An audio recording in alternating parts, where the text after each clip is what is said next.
The H-1B visa serves as a crucial bridge, allowing U.S. employers to temporarily hire highly skilled foreign professionals in specialized fields. This program is designed to bring in talent that is often in short supply within the domestic workforce, helping American companies stay at the forefront of their industries. These fields include technology, engineering, and medicine, but also extend to areas like finance, education, and scientific research, where advanced expertise is essential for progress. To qualify for an H-1B visa, workers typically need at least a bachelor's degree or equivalent experience in their specialty. Many applicants hold advanced degrees or have years of hands-on experience, making them valuable assets to U.S. employers. The program helps fill critical gaps when American companies can't find enough qualified domestic talent, ensuring that important roles don't go unfilled and projects can move forward without delay. Universities and nonprofit research organizations are exempt from the annual H-1B cap, allowing them to hire international experts year-round. This flexibility is vital for academic and scientific advancement. This exemption has made universities magnets for global talent, especially in research and innovation, where collaboration across borders leads to groundbreaking discoveries and new technologies. The H-1B process requires employers to petition U.S. Citizenship and Immigration Services, providing evidence that the job is a specialty occupation and that the candidate meets all necessary qualifications. The visa is usually granted for 3 years, with the possibility of extending it to 6 years. For many, the H-1B can also serve as a pathway to permanent residency, opening doors to long-term opportunities in the United States. Supporters say the program fuels innovation, drives economic growth, and keeps the U.S. competitive in a rapidly changing global market. Critics, however, argue that it can be misused to undercut American workers, depress wages, or fill roles that aren't truly specialized, raising concerns about fairness and job security. The debate over the H-1B program's future remains heated, with policy changes and reforms often reflecting shifting political priorities and the ongoing conversation about America's place in the global workforce. On October 29, 2025, Florida Governor Ron DeSantis announced a sweeping new directive, ordering the state's public universities to stop using H-1B visas for hiring faculty and staff. This decision sent shockwaves through Florida's higher education system, as the H-1B program has long been a vital resource for attracting international talent. The move, aimed at protecting American jobs, effectively closes a key pathway for international academics and professionals seeking employment in Florida's public universities. For years, these institutions have relied on global expertise to enhance research, teaching, and campus diversity. DeSantis accused universities of abusing the program, claiming they were hiring foreign nationals for roles he believes could and should be filled by qualified Americans. He argued that this practice undermines opportunities for local graduates and job seekers. He specifically cited positions like assistant coaches and media specialists as examples of jobs that, in his view, should prioritize American workers. The directive also reflects growing concerns about national security and ideological influence, especially regarding hires from countries like China. State officials worry that foreign nationals in sensitive roles could pose risks to intellectual property and campus safety. The Board of Governors must now develop detailed rules and timelines for phasing out H-1B use, leaving many university departments and employees in limbo as they await further guidance. Existing H-1B contracts, which are typically valid for up to 6 years, add significant complexity to the transition. Universities must now navigate how to honor current agreements while preparing for the new restrictions. University leaders and employees are anxiously awaiting details, facing deep uncertainty about their jobs, future hiring practices, and the overall impact on campus life and academic programs.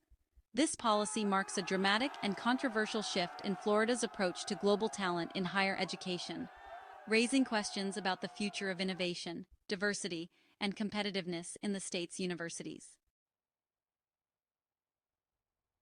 The ban's impact is significant. Hundreds of H-1B visa holders work in Florida's public universities.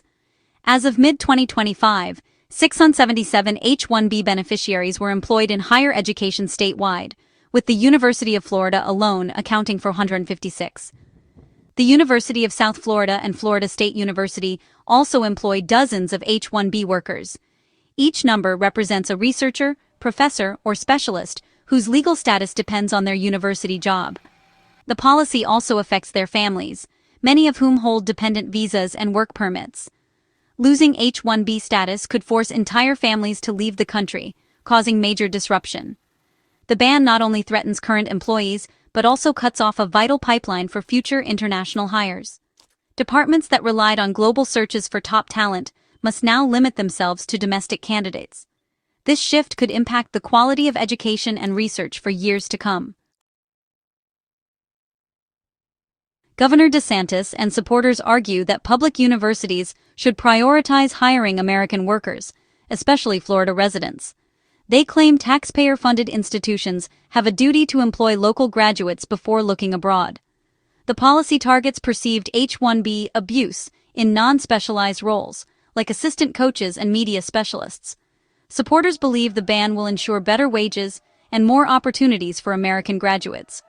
They argue universities should produce enough skilled talent to meet their own hiring needs. The ban is seen as a way to hold institutions accountable for developing and employing local expertise.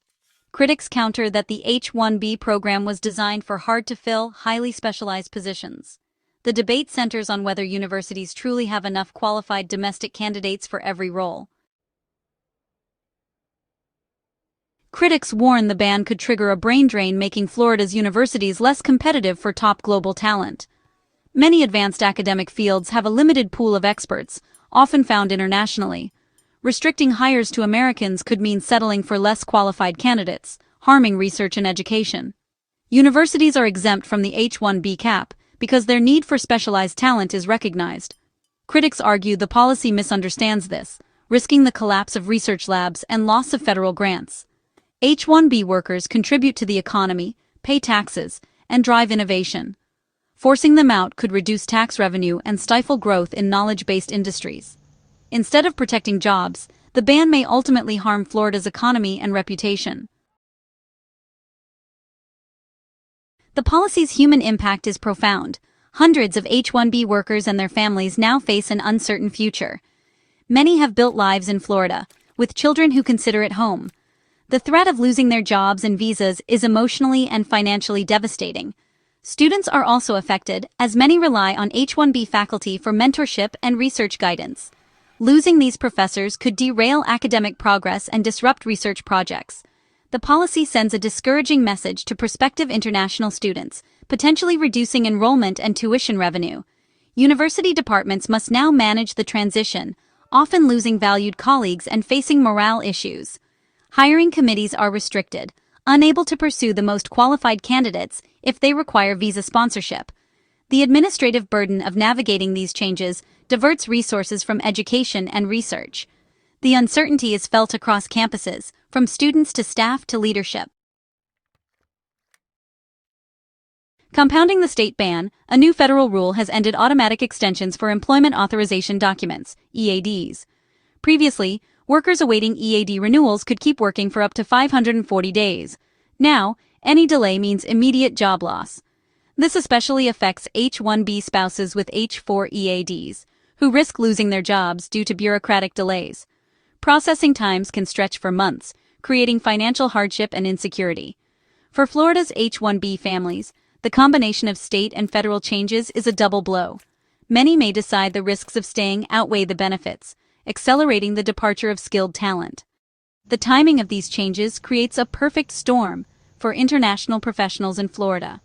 The result is a heightened sense of crisis and instability for the affected community. Florida's H-1B ban in public universities is truly unprecedented. No other state has ever taken such a sweeping and bold step in the realm of higher education and immigration policy. This move has sent shockwaves through academic circles and the broader business community, raising urgent questions about the future of international talent in the state. Most states are actively competing to attract global talent, recognizing the immense value that international students, researchers, and skilled workers bring to their campuses and local economies. Instead of driving talent away, they're rolling out the welcome mat. States like California, Texas, and New York have built their reputations as innovation hubs by relying heavily on H-1B workers in higher education and research. These states understand that international expertise fuels scientific breakthroughs and economic growth. Florida's move signals a broader ideological shift, making employers and university leaders nervous about the future of skilled immigration. Many fear this could set a precedent, leading to a chilling effect on recruitment and retention of top talent.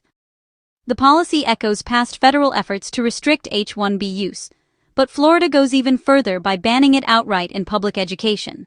This is a significant escalation, and it's drawing national attention. Other states may now see an opportunity to recruit the very talent Florida is pushing away, turning the ban into a strategic advantage for themselves.